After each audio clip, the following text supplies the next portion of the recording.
Hey everyone, today I'm showing you how to make my keto-friendly, gluten-free coconut cake with rose and sour cherries. So let's get to it. In my mixing bowl I have 4 large eggs at room temperature, and to them I'm adding a tablespoon of rose water.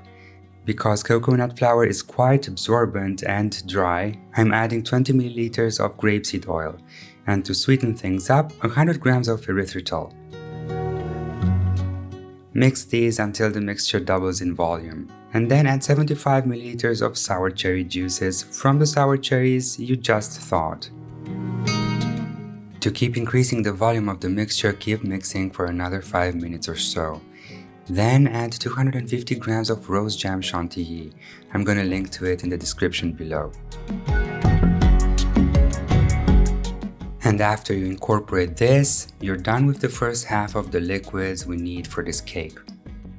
And now it's time to add 200 grams of coconut flour, 5 grams of baking powder and a pinch of salt. Mix it in on low speed. You'll notice that it absorbs all the liquid in less than a minute. Then it's time to switch to a spatula.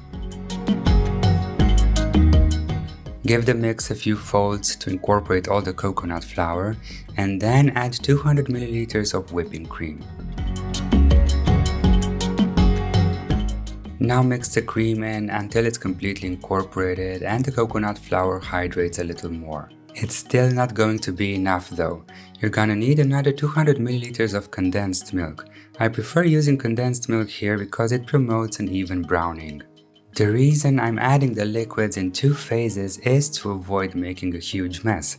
Just imagine what your kitchen would have looked like if you added the coconut flour to a bowl full of liquid. And the final ingredient for this cake, 230 grams of sour cherries that I thawed.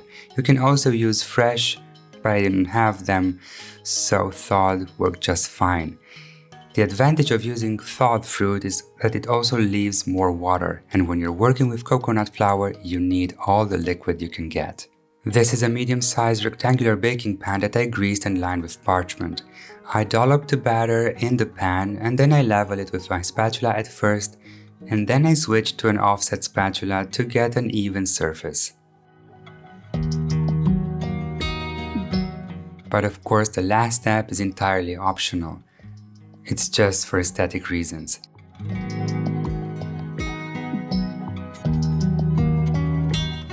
Bake the cake at 180 Celsius for 35 minutes with the fan setting. It's gonna seem a little jiggly and soft when you take it out of the oven.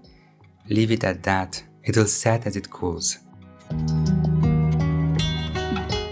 When it's at room temperature, remove it from the pan and cut it into squares.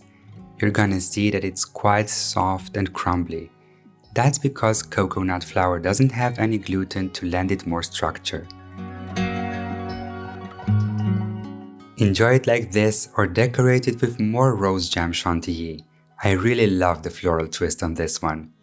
If you like this recipe, give it a thumbs up, subscribe, and let me know in the comments below what you'd like to see next. Until next time, Dessertophiles.